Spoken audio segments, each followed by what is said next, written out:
Hey everyone, welcome back to my channel. So today I decided to make this video of how to obtain your visa for Bolivia as well as your permanent residency if you are planning on moving here and what exactly you have to do. I just went through all of this in the past 6 months and it has been crazy. I'll give you guys the full detail of everything and how my experience went to the fullest. I'm not saying it's going to happen to you, but just be prepared. So the visa, when you first do it, you can go to California, you can go to Miami, Florida, or Washington, D.C. for the consulate, and that's where you obtain your visa. Another way is to come here and pay it at the airport, but I didn't go that route. I got it before I got here, so yeah, maybe you guys should too, just in case. You never want to get there and just be like, oh, not today, bye. But yeah, so make sure you have a valid passport that's not going to expire next 6 months. It says on the website yellow vaccine, but it's optional. I know it was going to cost like $200 just for me, and I believe like $160 to $180 for my child to get it. And we called here and like, yeah, you don't need it to come here, and when you get here you can always get it. It's super cheap here than it would be in the States, but we also came to Santa Cruz, so it's not a high risk area, so just make sure wherever you're going it's not a high risk. I will say that. And then for the visa, it's valid for 30 to 90 days. The cost is $160 for a Bolivian visitor visa, and you have to show a round trip, which means you have to show that when you're coming into Bolivia and when you're leaving, you have to show the residency where you're gonna be staying at, if it's gonna be a friend's house, family member's house. If you're coming into, I think some people host where you can come to their home and stay there and travel and just use, you know, their home as a place to go. I know a lot of people do that because it's a little bit cheaper than hotels. You have to get an invitation host letter, which means you're saying, hey, I am so-and-so, this is my ID number, I'm allowing these people to come here, stay in my house for such and such time frame, they're leaving here on this day to go back, pretty much. Also, you can use lodging and hotel as well. And that's pretty much it when it comes to the visa. You can either have all your paperwork and come here, do it at the airports, or do it in the States. I did it in the States, but I didn't do the regular visa. I actually did a Pacific Purpose visa because I'm moving here. So I had other things I had to do. So if you were planning to come here and move here, I suggest first visit the country, travel first, and figure out where you want to be and what location will be good for you and your family. Yeah, I say that because I've said this a lot. I hate the heat. I don't like it. I hate bugs, mosquitoes. I hate it all. And you're like, really? You're in the hottest place? Kind of. Yes, I know. Anyways, what I did for love, guys. All right, I would do that first. So Santa Cruz is very hot. It's like living in a tropical place all the time. Yeah, I have nothing else to say about it. When it comes to the weather, it's always, let's go to the pool day. If that's for you, come on down to Santa Cruz, guys. Let me know if you're gonna come. I will be gladly to show you around. Anyways, I hopefully get to see other areas, but let me not get off topic here. Let me just keep going. I actually wrote a lot of stuff down. So yeah, and if you really want to get in detail with the visa and more detailed in it, you can just look up visa to Bolivia from the US and it'll pop up, and it's like the first or second link. Anyways, so moving on into the Pacific visa is when you plan on staying here and you want to become a permanent resident. I just got mine for 3 years. So you must be on Pacific visa from Bolivian consulate in your country, which means you have to go to your consulate embassy in your country. Like I said before, Miami, Florida. That's where I went. I literally got it the same day. I was closer to Washington, D.C., but they never answered my phone call, and I didn't know if I needed an appointment, if I could walk in or whatever. But thankfully we were flying out of Miami, so it kind of like worked out. So pretty much we drove to Miami and we were there like 3 or 4 days prior before we left, and we stayed with family members. Thankfully, I'm very thankful for that, very gracious for that. And she, made sure we had an appointment. We walked in and it was awesome. We got it the same day.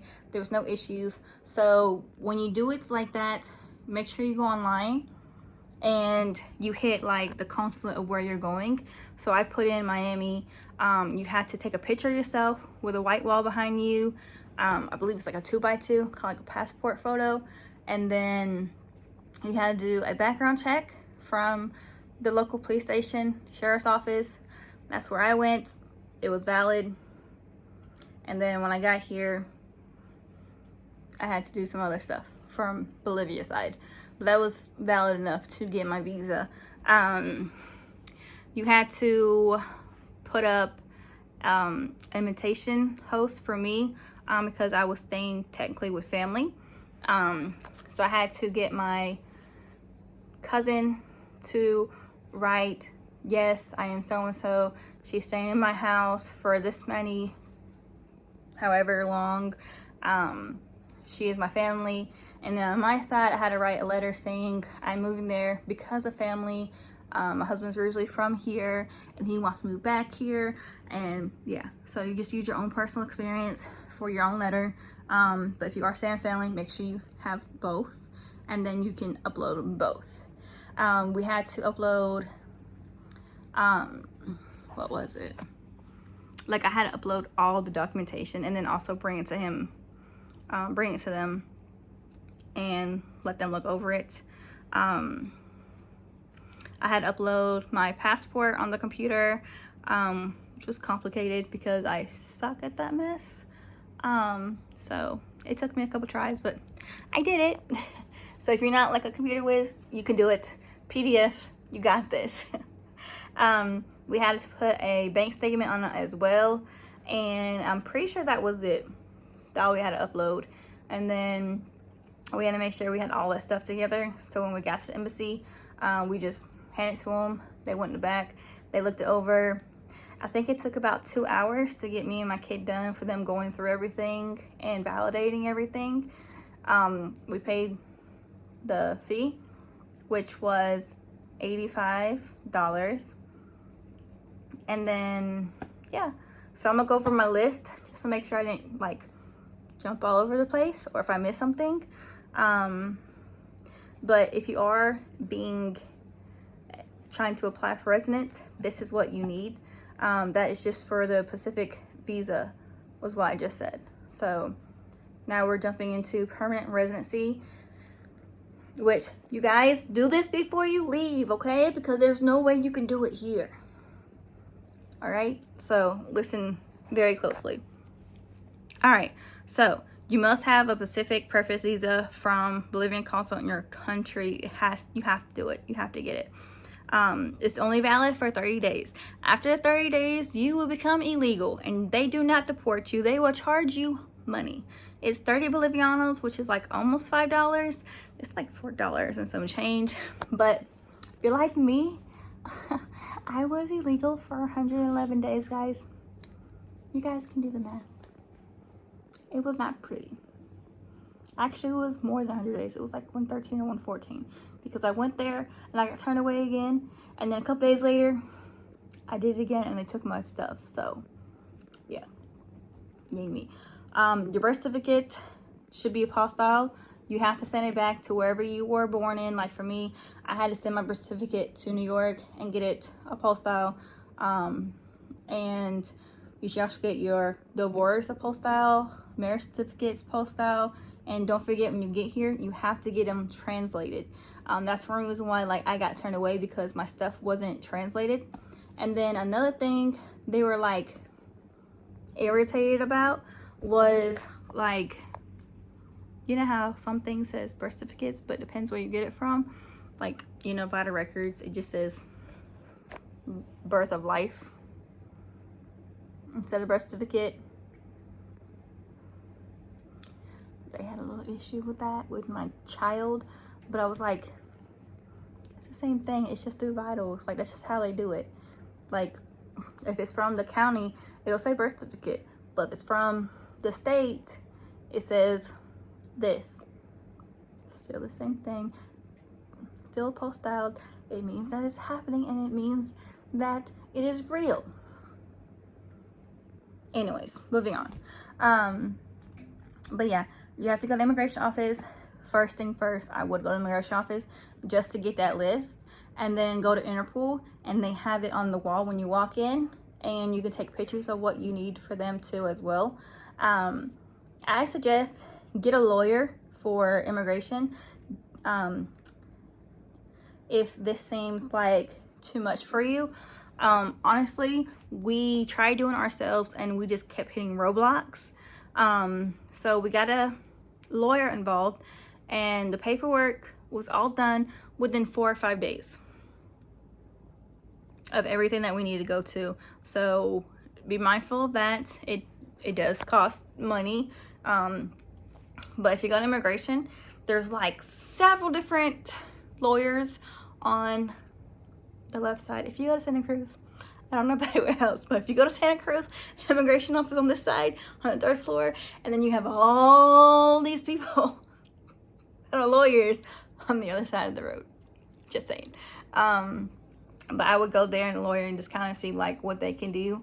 If you don't want to go that way and you think you can do it yourself and you can go from place to place to place to place to place and not get lost, more power to you. You're awesome. I could not. Just saying. So yeah. Also, Interpol will take up to 2 weeks. So I suggest when you first get here, get settled in like the first 2 days and go to immigration, get what you need to get done there, get the paperwork, go to Interpol, see what you have to do, get it done. Because if you don't have a lawyer, it will take 2 weeks. But if you do get a lawyer, it was like I think it was like a day and a half to 2 days. We got ours because I had to redo it. And the first time, I think it took a day. Like, he turned it in, and then she went to go pick it up the next day. And then the last time, I had to get it redone because it went invalid. It expired. We went to the lawyer's office. We dropped everything we had to drop off. It's weird because you have to go to Interpol. They'll take a picture of you with a red background, and then they'll print it out. You pay them if you're doing it yourself, or the lawyer will come with you and they'll pay, and then they'll take you. Yeah, they'll do the rest. So, and then you go meet with the Interpol director. He'll get your thumbprints, and they use ink. It sucks, but they also like will like spray your hand, and you take a napkin and wash it off. There will be some like black ink on your little finger, but it goes away after a day or two. You know, it is what it is. But yeah, so that's a lot. I'm sorry guys, I'm like trying to like fast. Yeah, alrighty. You also need a Bolivian national background, which just means they want to make sure like you never did anything stupid, or that you came there before and you made a crime, you have a crime or anything like that. That's what that's for. Interpol is for like national, like, are you a criminal in Colombia? Are you a criminal in the United States? Are you trying to run away? All right, next thing you need to do is proof of address. All right, you need to make sure you know your address, because they're going to ask you in Interpol and you're going to have to know it, and you have to tell them. So yeah, make sure you learn it. Also having like water, gas, electric, or something that's stating that you live with family members, and that family member, you can just take the electric bill or gas bill with their name on it. That'll be suffice too, 'cause that's what we had to do. But yeah, just make sure you have proof of address and that you know it, because they will ask you plenty of times. Medical certificate is a general medical certificate. So for us, we went to this medical office where the lawyer assistant took us. We had to show our passport. They took my vital, my temperature. We went back, saw a doctor. He was like, how many kids do you have? How many pregnancies did you have? What kind of medical problems do you have? Medical history of your parents, you. They write it all down. And then that's it, pretty much. It's just an overall general medical of your history that they want. And then 3 months prior of bank statements. Make sure you have that as well. They want to make sure that you are financially stable and that you can maintain yourself and your family and well-being. So you take all that paperwork, once you get it done and running around, you take it back. And when you first go to migration, there's going to be 2 sides, especially in Santa Cruz, because this is where I went. You're going to go on the line on the right, because that is where you're going to need to get your ticket. And then you're going to go upstairs. I say the stairs because the elevators freak me out. And the only good one is the last one. When you walk over, it's the last one. It's the third one. Get in that elevator or the middle. Do not get in the first one. And don't get in with a lot of people. If it's 3 or more people already in the middle one, don't do it. Take a butt upstairs. A lot of staircases because you're on the 3rd floor. So, yeah. And then once you come out of the elevator, you're going to turn to the left and walk over and sit your little happy butt down in the waiting area. Yeah. All right. And then eventually they're going to call you. And if you get number 3, I'm sorry. He's very particular, and I'm sorry. I'm so sorry if you have to deal with him. I had to deal with him my entire time going. Anyways. Annoying.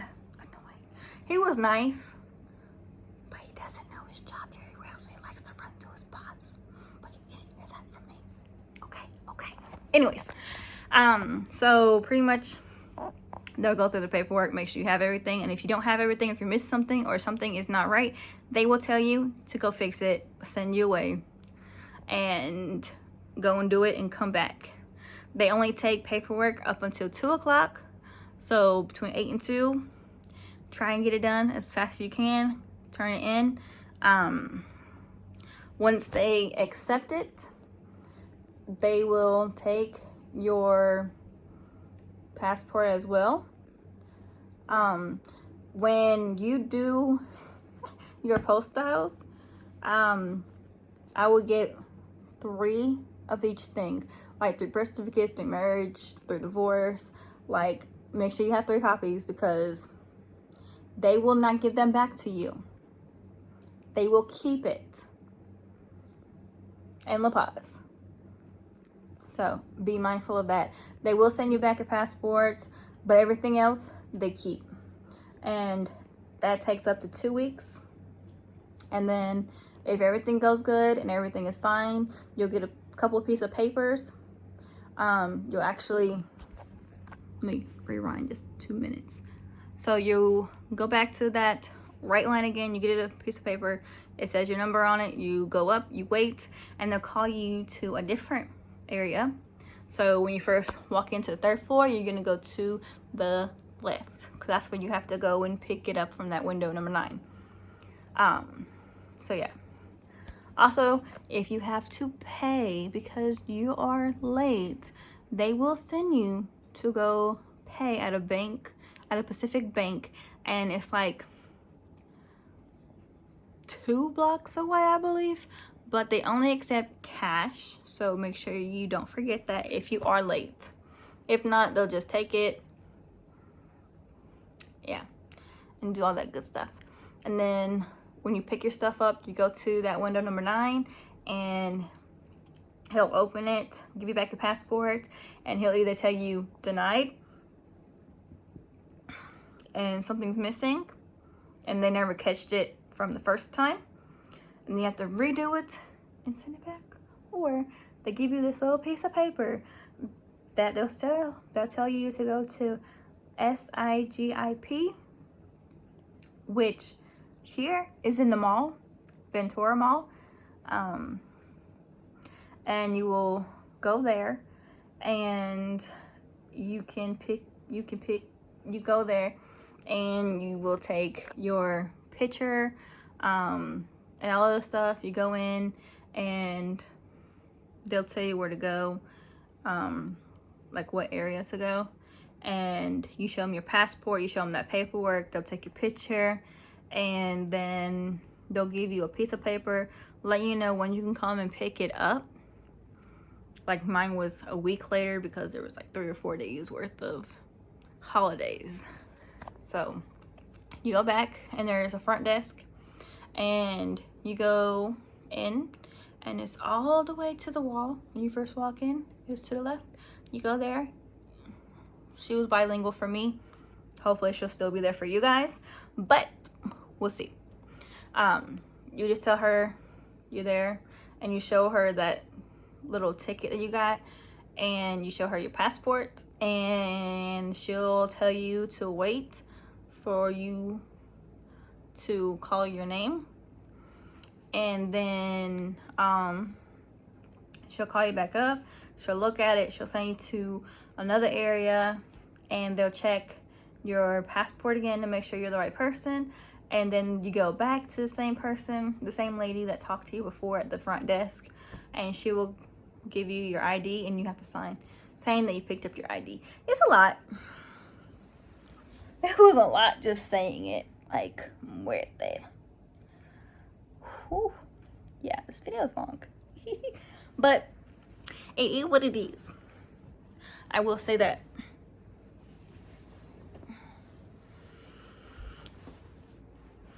Yeah, it's a very long process. It's a very long process. We are getting our stuff shipped here, and it's supposed to arrive in May actually, so I'm super excited about that. I'm excited to have more clothes. I've never felt so sad, deprived of clothes in my life. And all my shoes. So yeah. Oh, if you do buy new clothes, or if you're bringing stuff over from the States to like give to someone as a gift, you know, like we brought some kid shirts, make sure you, and I brought a couple of extra clothes that were brand new for myself. I was putting them in there because they were sealed and they still had tags and stuff on it, and after I was unpacking, my lovely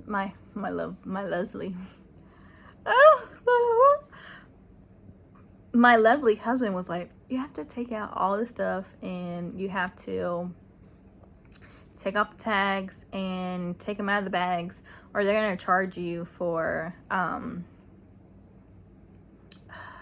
is it called, customs guides. Yeah, that they're gonna charge you.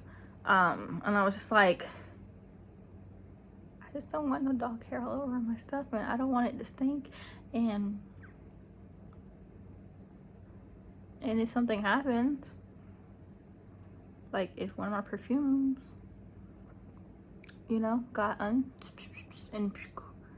I just want my clothes to be good. But yeah, nothing bad happened. I just had to like undo it. Anyways, so here is my experience with everything, and hopefully you guys don't get discouraged. All right, please don't get, I'm like over here, my little arm hurt. Anyways, please don't get discouraged. Like, it's a lot of paperwork, but at the end of the day, you gotta do what you gotta do, you know what I mean? And if you want to move here and you think it's gonna be better and you're gonna be happier, go right ahead. Like, do what you need to do. Be happy. So my personal experience was I've never came to Bolivia before, me or my child. My husband's from here. He's from Cochabamba, and then he lived in Santa Cruz, and then he went back to Cochabamba, and he's been bounced back and forth. And then, yeah, he went to America. So that's how that happened, and how we met is because of that. But I will say this is not my first country I've been into, and it's not culture shock per se. I think it is a little bit different when you go from a top country to a lower country. It's hard because you just don't understand some things. And I will show you guys what other people don't show you, because I like to be real, and I rather show you guys the whole city and not just the pretty parts. And yeah, let me just say it like that, because I don't want to say nothing too bad, but at the same time, it's like when you're used to something and the government cares and make sure like they rebuild and work on things and make sure like the roads are good and make sure like the buildings are not falling down and just make sure there's not trash everywhere. That's all I'm gonna say, because that's all I'm gonna say for now, you guys. Okay, so you guys don't come after me if you're from Santa Cruz, because I don't need that either. Nope. Anyways, moving on. So when we first got here, we decided to get a lawyer. And it was like around the 15-day mark, and they were like, yeah, it might be a day or two later, but you know, we'll get this done as soon as we can. We went to Laura's office like a couple of times, and everything was good. Like, everything was quick. I think within like 3 days we went and got everything done, and we were fine. Well, I went to immigration the first time, and they said no because my marriage wasn't translated. And that's where everything started. So we had to go get it translated, and then we kept trying to get up with the lawyer after that, and then Parvo hit, and the whole city got shut down for like 32 days? Was it? It was something like that. It was like, I counted. Like, it was a very long time. So that happened. And then we kept trying to talk to him. And then he kept saying, yeah, we'll go. Well, finally, my husband was like, I'm just gonna go down there. And come to find out, he took the money and ran. So that was our experience with the lawyer. And then they were like, well, we can't charge you for us, but we have to recharge you for everything, all the documentation. And we were like,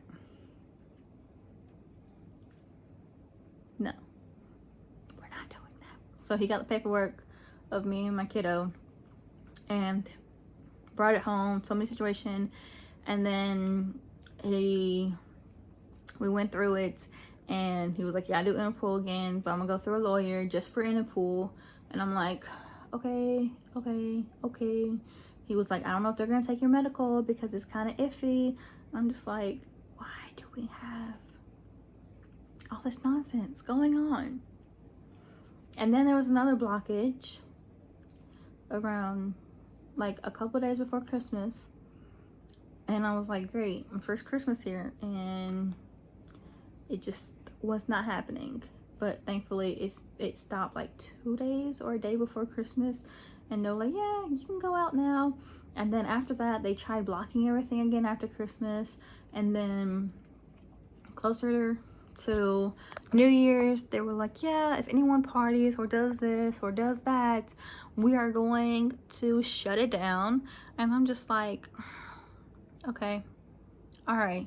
That time it was because the governor got kidnapped and they were all pissed off, and like, it was horrible.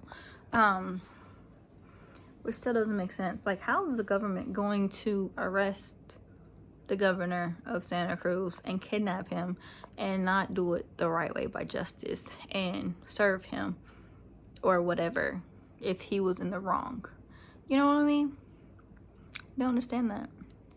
Let me not get, I don't like talking about politics, especially here.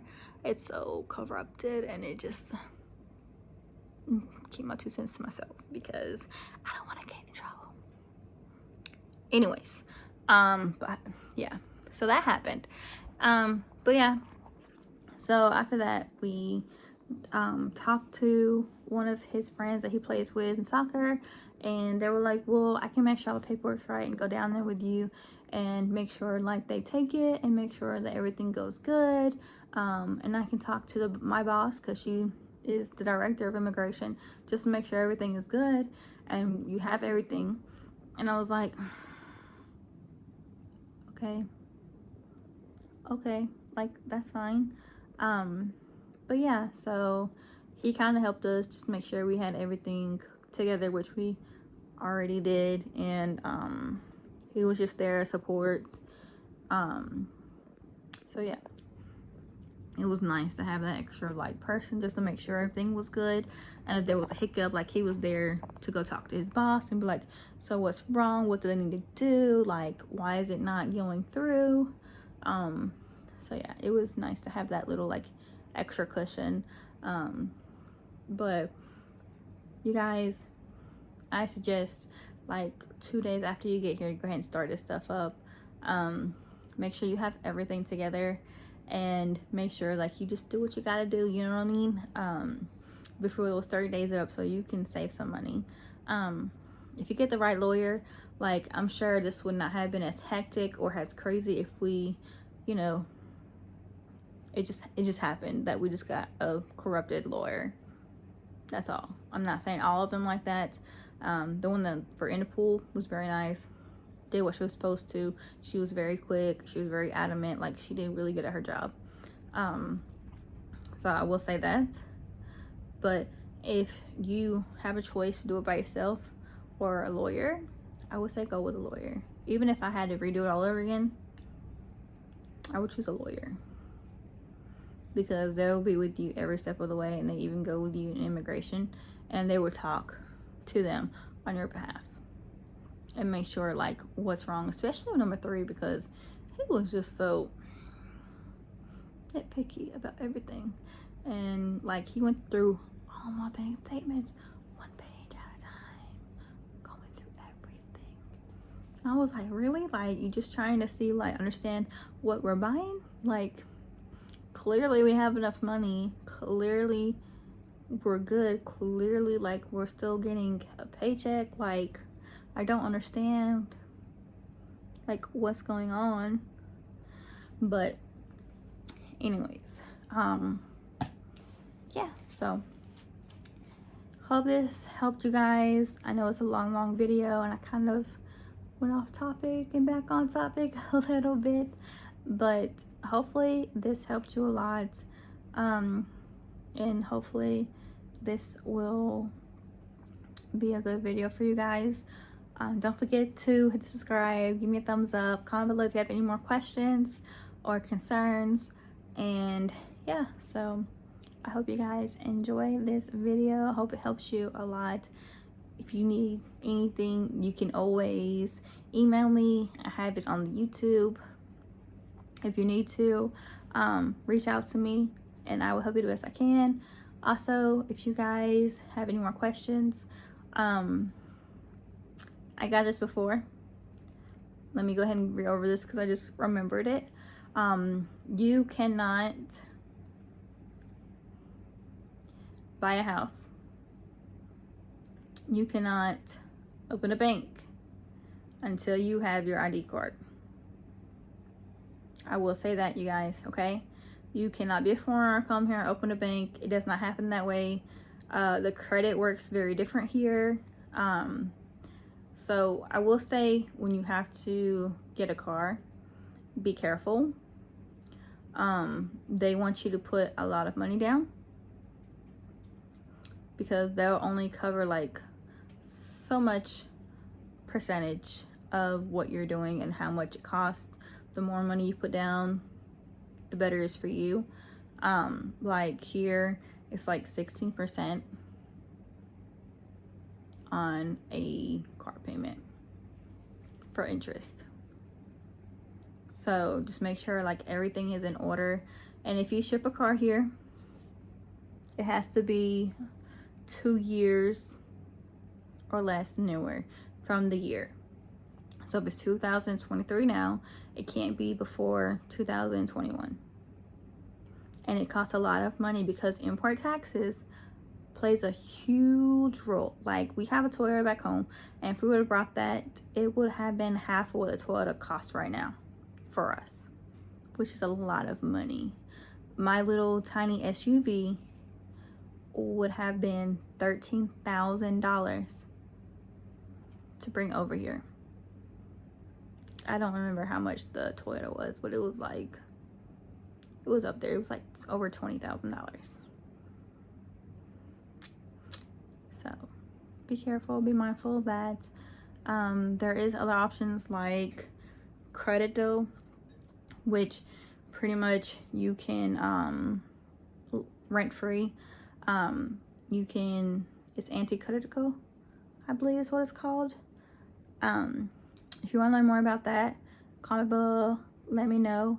Pretty much it's where people are saying you can live here for a year to 2 years if you give me $10,000, $5,000.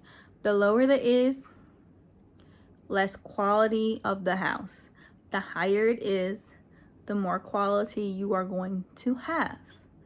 Pretty much, there's a contract with a bank and that person, and it's a binding contract by law that if they don't pay you back in those 2 years from having that money, you can keep the house.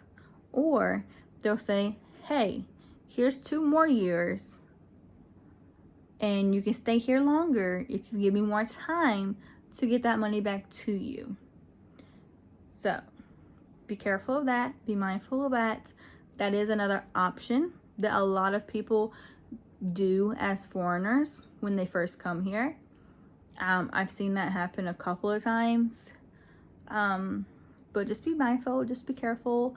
Like, go with your gut, go with your intuition. Like, always trust yourself. Also,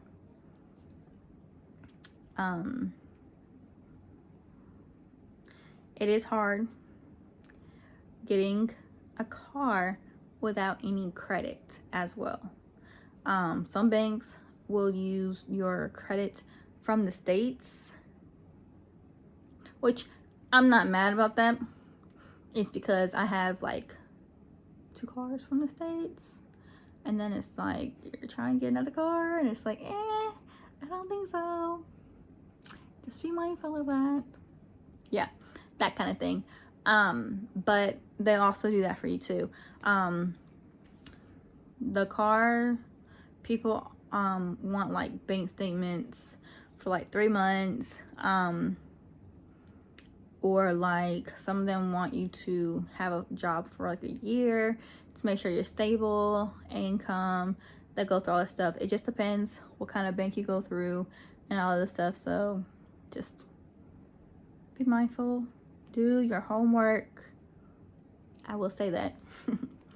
But yeah, so all right guys, I am officially getting off. I hope you guys enjoyed this video. Hopefully you guys subscribe, comment, like, let me know what you think. Let me know if you have any more questions, and I will talk to you guys later. Bye.